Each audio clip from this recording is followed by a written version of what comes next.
아멘. 많은 목사님들이 교회를 개척하실 때 마음은 매 한 가지일 것입니다. 개척하는 교회 대부분이 이내 문을 닫을 것이라는 것을 알지만 그래도 내가 신실한 마음으로 최선을 다하면 내가 개척한 교회만큼은 예외일 것이다. 이런 마음은 매 한 가지이실 것입니다. 2009년 대구 동구에서 개척을 하신 한 목사님도 같은 마음이셨을 것입니다. 개척하신 지 10년. 하지만 개척한 교회는 여전히 경제적으로 자립하지 못한 미자립 교회입니다. 목사님은 틈틈이 부업을 하셔야만 했습니다. 낮에는 패스트푸드점에서 일을 하셔야 했고 밤에는 대리운전을 하셔야만 했습니다. 그래야 겨우 네 가족이 먹고 살 수 있었습니다. 그러다가 얼마 전 사택에서 불이 났습니다. 사모님과 두 딸이 화상을 입었고 특별히 첫째 딸 하경이는 아직도 의식을 찾지 못하고 있습니다. 목사님은 10여일이 지났지만 한숨도 제대로 주무시지 못하고 가족들을 돌보고 있습니다. 이 교회의 이름은 향기로운 은혜 교회입니다.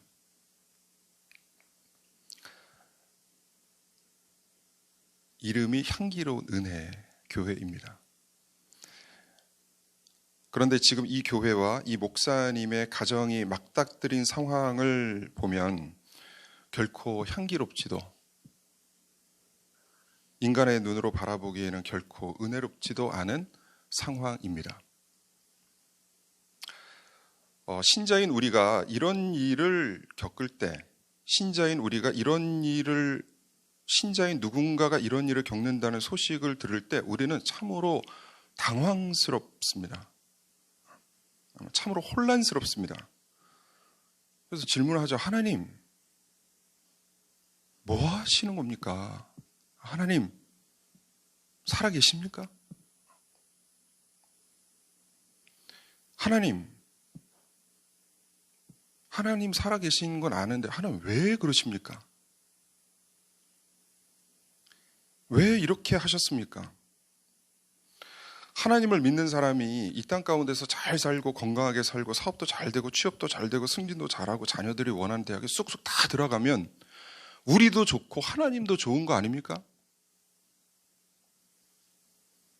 그런데 왜 하나님을 믿는 사람에게 못 사는 일이 발생하고 병원 가는 일이 발생하고 망하는 일이 발생하고 시험에서 떨어지는 일이 빈발하고 승진해서 누락되는 일이 있고 이러한 화재 사고조차도 피해가지를 않습니까?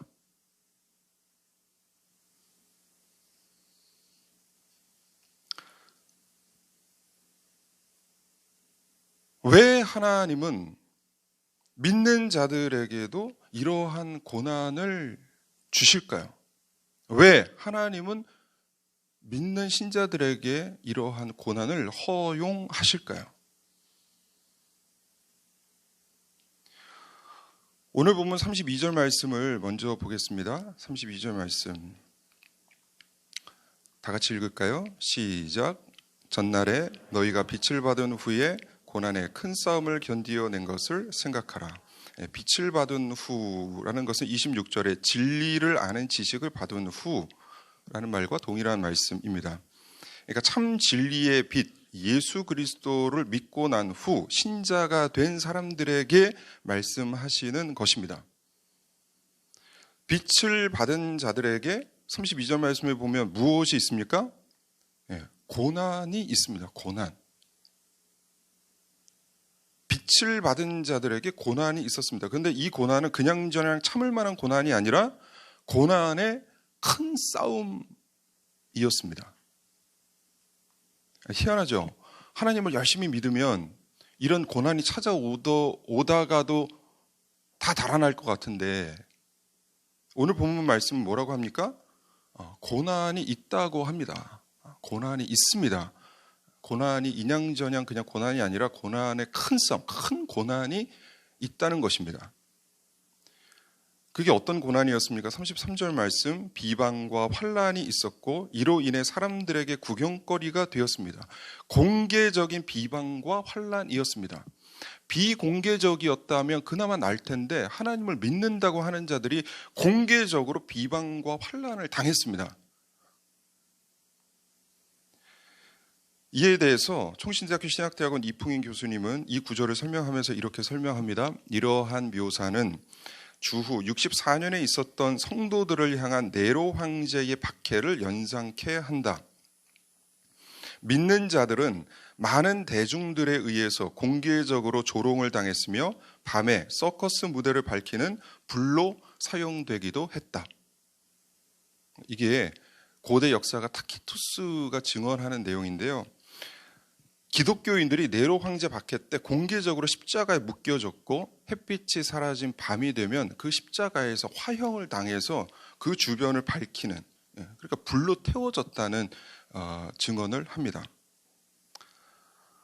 또 어떤 학자는 이 구절에 대해서, 그러니까 33절 공개적인 비방과 환란이 무엇이냐, 이 내용에 대해서 AD 49년에 클라우디우스 황제 때 유대인들이 로마에서 추방당한 사건일 것이라고 설명하기도 합니다. 이 일이 고대 역사 중 딱 어떤 일이라는 것은 우리가 알 수 없지만 이 본문을 통해서 확실히 알 수 있는 것은 이 글을 읽는 신자들이 살았던 시대에 32절 말씀, 빛을 받았음에도 불구하고, 즉 예수 그리스도의 복음을 믿는 신자들이 되었음에도 불구하고 큰 고난의 싸움을 감당해야 했다는 것을 알 수 있습니다. 그 고난의 결과로 33절, 이 고난의 결과는 공개적인 비방과 환란이었고, 그래서 34절 갇힌 자들이 생겨났습니다. 투옥된 자들이 발생했습니다. 제가 얼마 전 우리 교회에서 가까운 대구 구치소에 가서 설교를 할 수 있는 기회가 있었습니다. 죄수복을 입은 120, 30여 명의 분이 쫙 앉아 있었고 저는 그 앞에 서서 제 이름을 밝히면서 제 이름은 지동춘 강도사입니다 라고 이렇게 말씀을 드렸더니 깜짝 놀라시더라고요. 예. 그래서 성심껏 말씀을 전했습니다. 복음을 전했습니다. 예수 그리스도께서 길이심을 전하면서 잃어버린 우리 각자 인생의 길을 찾읍시다 라는 내용의 말씀을 전하고 왔습니다. 그리고 또 얼마 전에는 아는 지인이 수감되어 있는 이 교도소에 다녀왔는데 면회 시간이 딱 10분이에요. 앞에는 유리막이 있고 크지 않아서 조금 답답했지만 그래도 충분히 들을 수 있을 만한 작은 스피커를 통해서 서로의 목소리를 주고받을 수 있었습니다. 영치금을 조금 넣어주면 영내에 있는 PX에서, 영내에도 PX가 있어요. 구치소 안에, 교도소 안에도 PX가 있어요. 보셨죠? PX에서 영치금 우리가 좀 넣어주면 여러 가지 과자라든지 이런 주전부리를 사 먹을 수 있다고 해서 그것을 알고 있었기 때문에 담임 목사님 책 4권과 함께 영치금 얼마를 넣어주고 오기도 했습니다.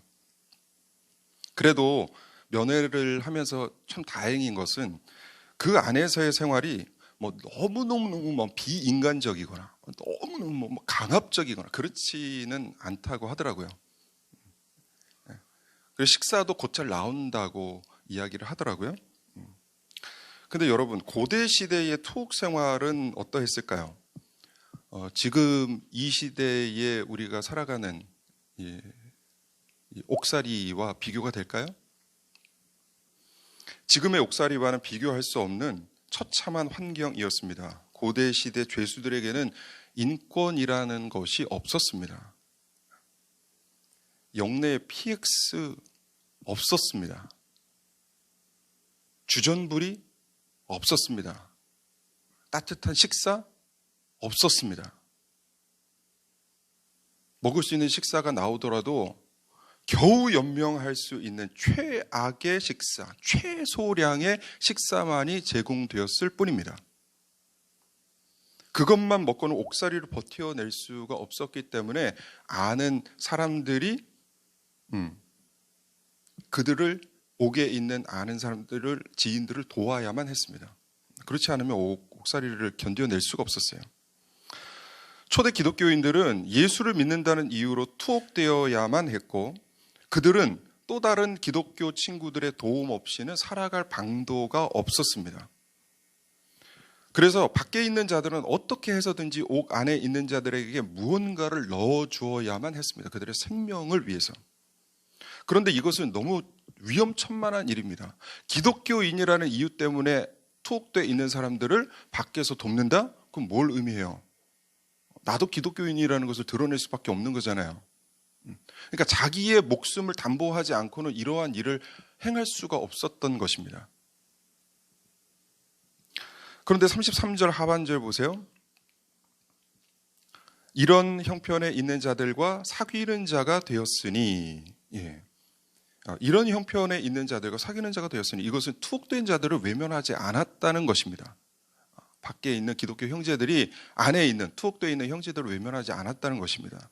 34절, 그 갇힌 자들을 동정해서 그들을 찾아가고 그들에게 먹을 것을 넣어주다가 결국은 발각되어 뭐 했다고요? 자신들의 소유를 빼앗기는 일이 발생했다는 것입니다.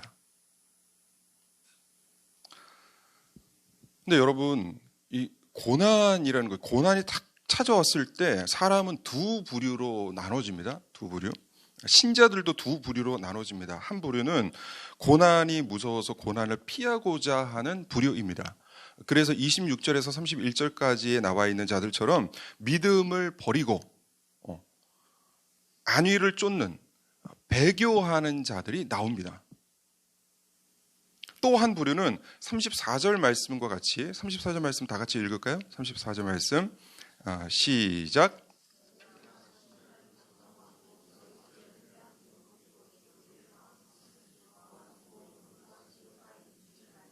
네, 고난이 무서워서 고난을 피하고자 배교하고 형제를 버리는 것이 아니라 더 낮고 영구한 소유를 바라보며 그 환난과 역경, 고난에 맞서는 부류입니다.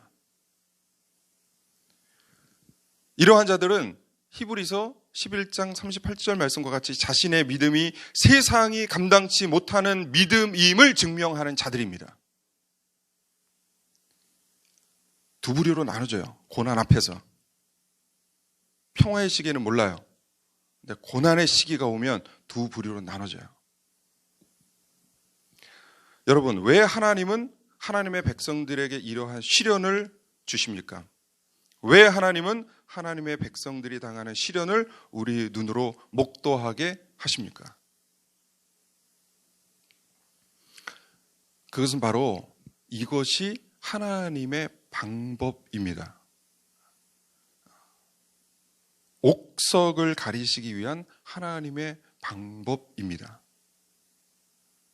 영구한 하나님의 나라, 하나님의 백성으로 편입할 진정한 옥과 같은 존재들을 돌들 속에서 골라내시는 하나님의 작업입니다.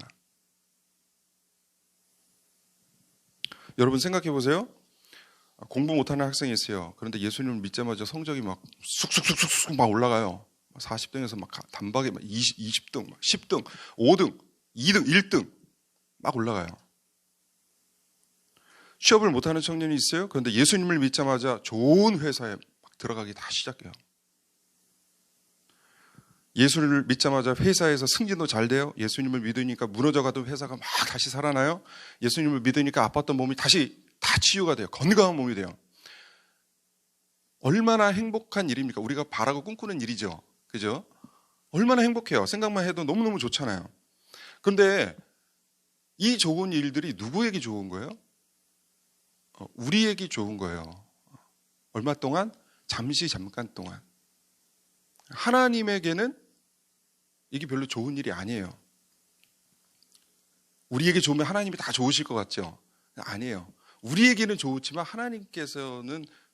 하나님은 좋지 않으세요. 예수님을 믿자마자 성적이 오르고 취업이 되고 승진이 되고 사업이 번창하고 병이 나아버리면 우리에게는 좋지만 하나님께는 곤란한 일이 발생해요.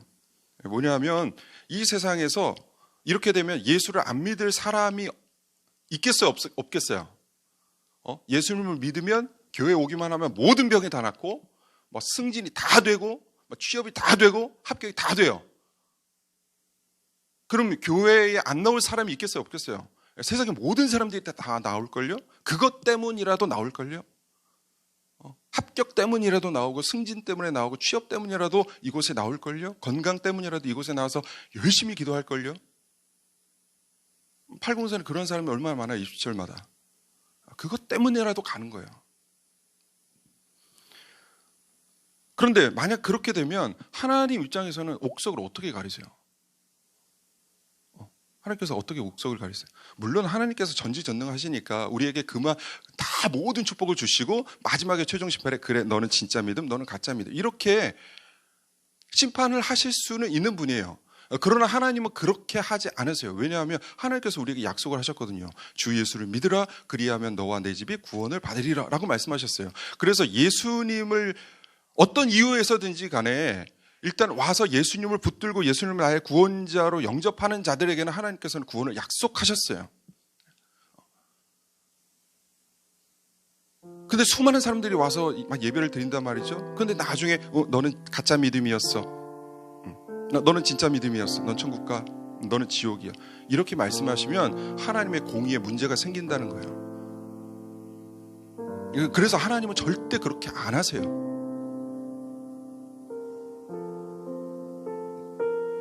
그렇게 되면 하나님께서 하나님의 약속을 스스로 깨시는 경우가 되기 때문에 그것은 오류의 하나님이실 수밖에 없어요. 그렇게 절대 안 하세요. 그래서 하나님께서 사용하시는 방법이 무엇입니까? 영원한 저 천국에서 영원한 하나님의 백성으로 살아갈 축복된 백성, 진짜 믿음의 소유자를 골라내시기 위한 하나님의 방법이 무엇입니까?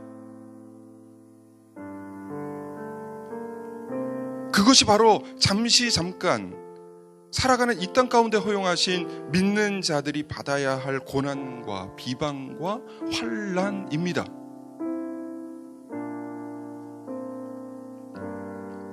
어떤 이들은 이 고난과 비방, 환난 앞에서 아이고 예수 믿는 자들도 별거 없네. 예수 믿는 자들도 다 이 땅에서 행복한 게 아니었어. 그렇다면 예수 못하러 믿어? 예수 믿을 필요 없지. 라며 예수님을 영접할 이유가 없다고 말할 것입니다. 또 어떤 자들은 믿는 자들이 당하는 고난과 비방과 환난 앞에서 나도 저런 일을 당하면 어쩌노 하며 예수님을 감히 영접한다고 말할 수 없을 것입니다. 또 어떤 이들은 비록 지금 믿는 자라 할지라도 믿는 것 같지만 그 고난과 환난과 비방 앞에서 결국 그리스도를 저버림으로 믿음을 버림으로 자신의 믿음이 진짜 믿음이 아니었음을 스스로 드러낼 것입니다.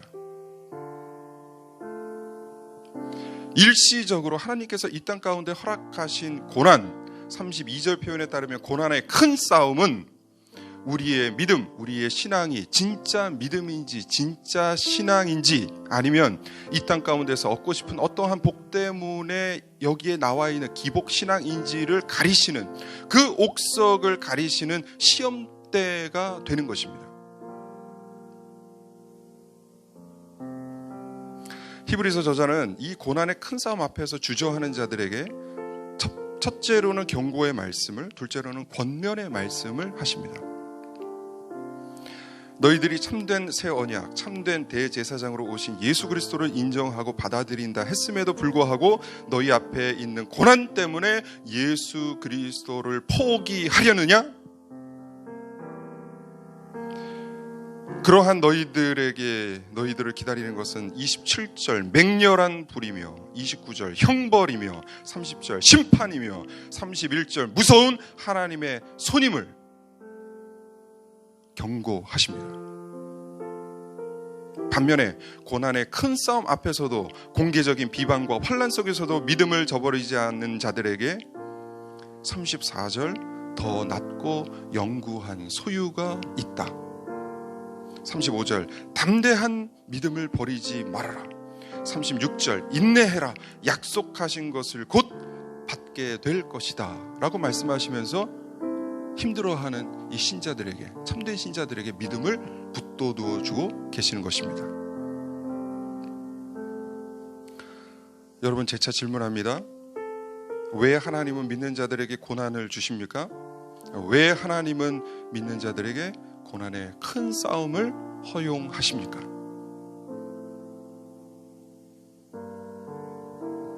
하나님은 진짜 믿음의 소유자를 보고 싶어 하십니다.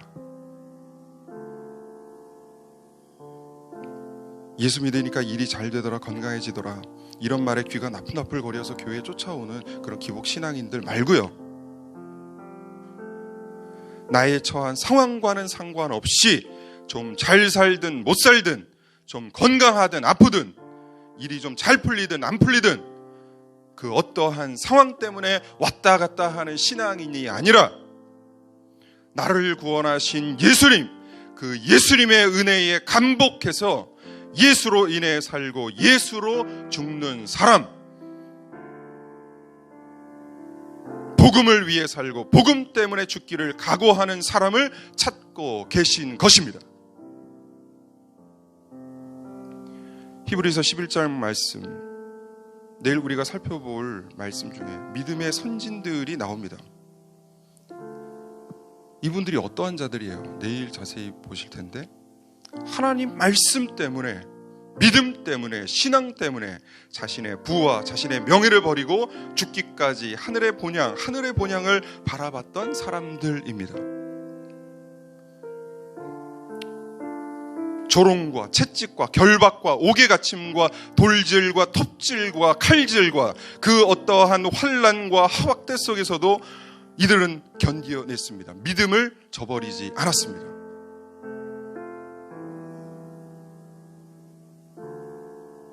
하나님은 이러한 믿음의 소유자를 보고 싶어 하십니다. 그래서 일시적으로 우리에게 큰 고난의 싸움, 고난의 큰 싸움을 허용하십니다. 여러분, 인생이 참 고달프시죠? 때때로 지치고 힘드시죠?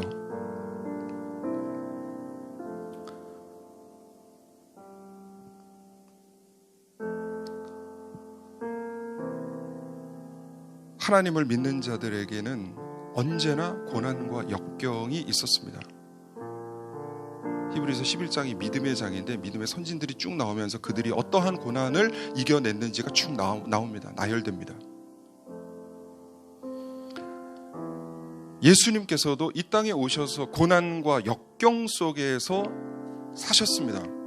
그러하기에 좋은 믿음 가지면 좋은 일들만 있을 것이다 라는 거짓 메시지에 속지 마십시오. 예수님도 친히 십자가의 고난을 지셨고, 예수님의 제자들도 또한 예수님을 따라 복음 때문에 고난의 길을 가야만 했습니다. 사도 바울도 수없는 고난을 피해가지 않았고, 사랑하는 아들, 사랑하는 제자, 사랑하는 후임 디모데에게도 하나님의 능력을 따라 복음과 함께 고난을 받으라 라고 말씀했습니다.